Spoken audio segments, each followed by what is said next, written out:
Farmer suicide rate बढ़ रहा है, खरीफ क्रॉप है। मैं क्रॉप के बारे में आपसे 2 मिनट में बात करती हूँ, बट हमारे व्यूअर ये जानने को बहुत इच्छुक है कि किस जमीनी हकीकत क्या है, कितनी खराब है सिचुएशन ऑन द ग्राउंड, एक एग्रेरियन क्राइसिस क्या भारत देख रहा है?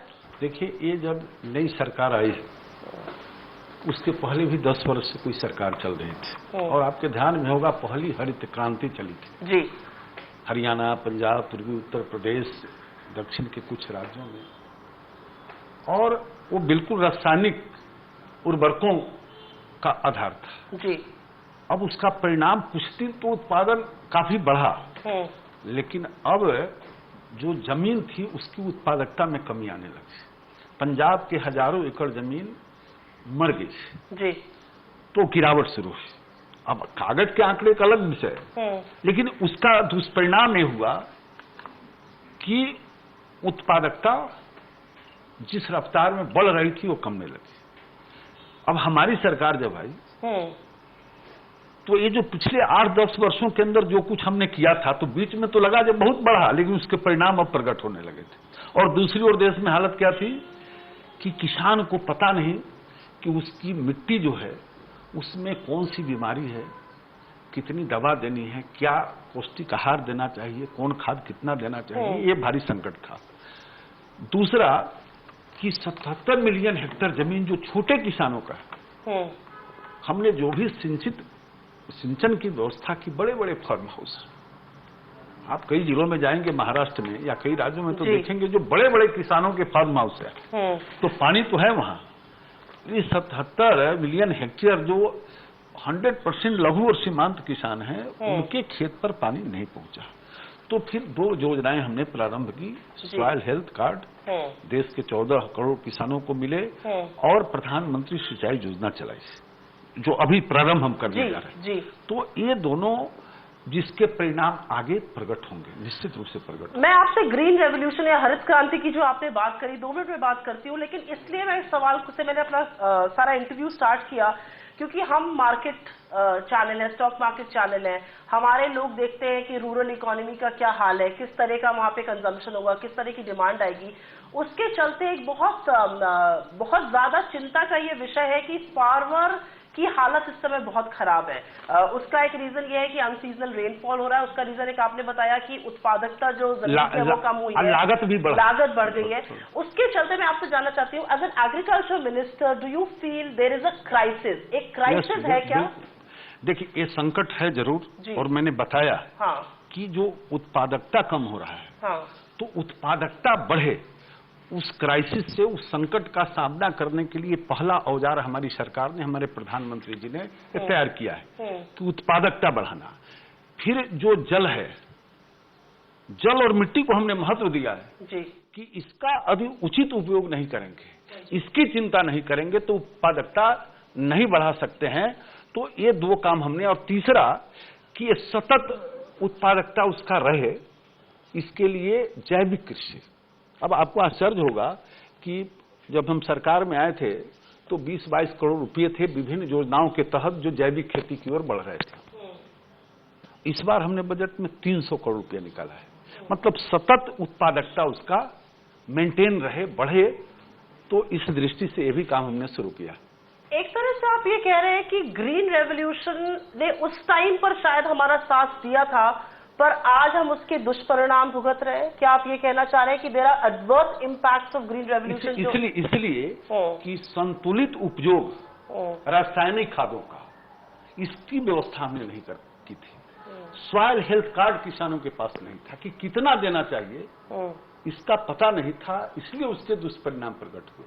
तो इस कमी को हमने दूर करने का अपने बजट, प्रधानमंत्री जी ने 568 करोड़ पर निकाला है, और 14 करोड़ जो ऐसे जोतदार हैं उनको 17 तक सबको सॉइल हेल्थ कार्ड देने का हमने लक्ष्य तय किया।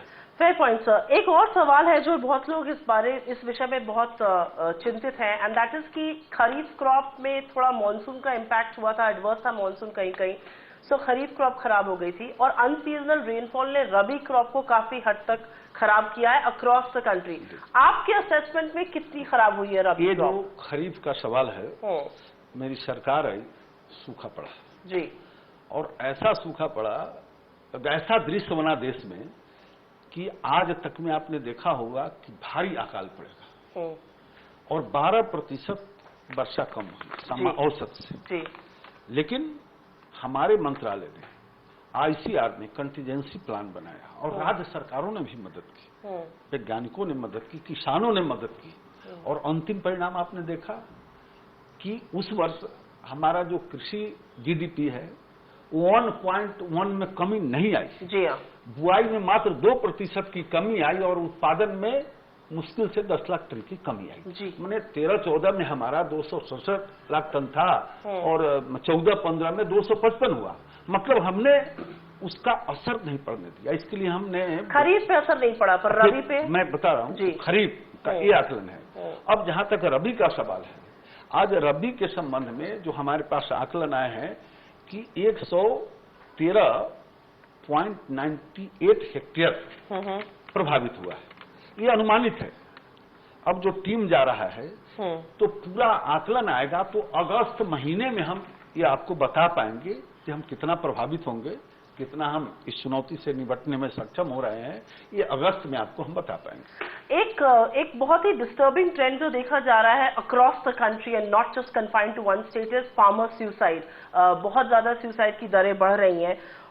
उसको आप किस चीज से संबंधित करते हैं? उसको आप किस चीज से अनुमान उसका लगाते हैं? ऐसा क्यों हो रहा है और गवर्नमेंट क्या कर रही है इस तरह की वारदात रोकने के लिए? 2013 के जो आंकड़े हमने देखे हैं कि देश में 11-12 हजार के लगभग आत्महत्याएं हुई और उसमें 850 कृषि कारणों से हुई।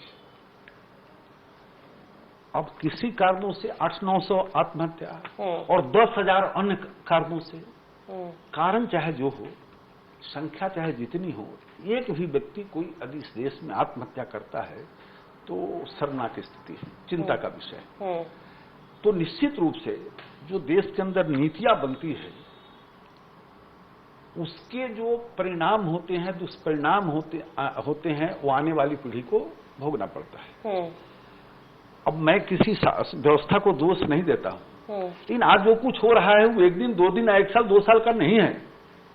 ये 60 वर्षों तक जो हमने राज किया और उसमें हम जिस दिशा में ले गए तो उसका परिणाम है। But will farmers continue to die whereas politicians will trade charges? आप कांग्रेस को ब्लेम करेंगे? कांग्रेस भाजपा को ब्लेम कर रही है? कांग्रेस को ब्लेम नहीं कर रहा हूं। मैं ये कह रहा हूं कि जो हम नीतियां बनाएंगे उसी का परिणाम ना आएगा। जैसे हमने नीतियां बनाई 10 वर्षों तक और हजारों हजार करोड़ रुपया सिंचाई के लिए दिया, सिंचाई के लिए दिया। सर बड़े फार्म्स को दिया आप कह रहे हैं? बड़े फार्म्स की बात छोड़ दी, हम मानते हैं उनको भी नहीं आपने दिया। लेकिन 77 मिलियन हेक्टेयर जमीन जो सिंचित था वो आंकड़ा कितना कम हुआ, ये रुपया कहां गए? एक तो बहुत बड़ा विषय ना, खेत पर पानी नहीं पहुंच पाया। तो निश्चित रूप से नीतियां और उसके एक्सक्लूसन, नियत, ये दोनों का प्रभाव पड़ता है। हमारी सरकार को 10 महीने हुए हैं। प्रधानमंत्री मोदी जी ने जो योजनाएं शुरू की है, ये कोई नई चीज नहीं शुरू उन्होंने की है। सब क्षेत्र पर पानी पहुंचाने के लिए soil health card, marketing system, national integrated market बनाने की बात right. आपने देखा होगा कि 10 वर्षों के अंदर इन्हीं नीतियों का परिणाम है कि एक राज्य के अंदर जहां पूरे देश का जीडीपी कृषि विकास दर 4% जिस समय नहीं था, वहां 12-14 पर गया था। तो नीति और नियत, और अभी जो सरकार आई है, मैं पिछली सरकार को दोष नहीं देता हूं, लेकिन मैं एक उदाहरण देता हूं कि आज जो व्यक्ति बैठा हुआ है उसने सारे प्रयोग किए हैं सफलतापूर्वक, और जो नीतियां हम ला रहे हैं, जो नए योजनाएं हम लाए हैं, उसके परिणाम निश्चित रूप से प्रकट होंगे। मैं आपसे एक सवाल पूछना चाहती हूँ, क्योंकि ये बहुत ही एक विवाद का विषय भी है, ये एक डिस्कशन का विषय भी है कि जो हालत है आज एक गरीब किसान की, एक फार्मर की, उसकी वजह से उनको कॉम्पनसेशन देने की बात कुछ हो रही है। ये किस तरह का कॉम्पनसेशन होगा और इसकी फंडिंग कैसे होगी? देखिए, कॉम्पनसेशन जो है, रिलीफ, पहले तो रिलीफ, ये कोई नई व्यवस्था नहीं है। एनडीआरएफ फंड होता है और राज्यों के पास पैसा उसमें रहता है, जिसको एसडीआरएफ बोलते हैं, और इसके नॉर्म्स बने हुए हैं पहले से कि प्रति हेक्टेयर जो असिंचित क्षेत्र है तो उसमें हम 4500 रुपये का रिलीफ देंगे। सिंचित क्षेत्र है तो प्रति हेक्टेयर 9,000 देंगे, और बागवानी नष्ट होता है तो 12,000 देंगे। अभी पहले से नॉर्म्स चले हैं। ये हमारा वित्तीय वर्ष, एक वित्तीय वर्ष के 3 महीना बीतने के बाद हमारी सरकार आई थी। 14-15 की हमारी सरकार वित्तीय वर्ष के प्रथम तिमाही के बाद आई थी, जून से। वो सारे नॉर्म्स है। अब 31 मार्च के बाद जो दूसरा वित्तीय वर्ष शुरू हुआ, निश्चित रूप से हमारे प्रधानमंत्री चिंतित हैं कि भाई कंपनसेशन भी देना है, मुआवजा नहीं है, ये कंपनसेशन नहीं है, रिलीफ है, तो ये राशि बहुत कम है। और निश्चित रूप से इस महीने में जैसा मैंने देखा प्रधानमंत्री जी की बेचैनी, निश्चित रूप से हम इस महीने में इस नॉर्म्स को बढ़ाएंगे। And can you share with us कितना बढ़ाएंगे आप, किस फिगर तक ले जाएंगे इसको? कृषि मंत्री, वित्त मंत्री और गृह मंत्री तीनों बैठकर अंतिम निर्णय लेंगे जी, और प्रधानमंत्री जी का निर्देश है, निश्चित रूप से इस काम को हम करेंगे। Sir, why I am asking you this question is क्योंकि जैसे बैंक्स की अगर आप हालत देखें, आज बैंक्स के एनपीएस को देखें, उनके खराब लोन्स को देखें, तो उसमें एग्रीकल्चर क्रेडिट का बहुत ज्यादा रीजन है, क्योंकि एग्रीकल्चर की फसलें खराब हुई हैं, उसकी वजह से बैंक रेट बढ़ता है।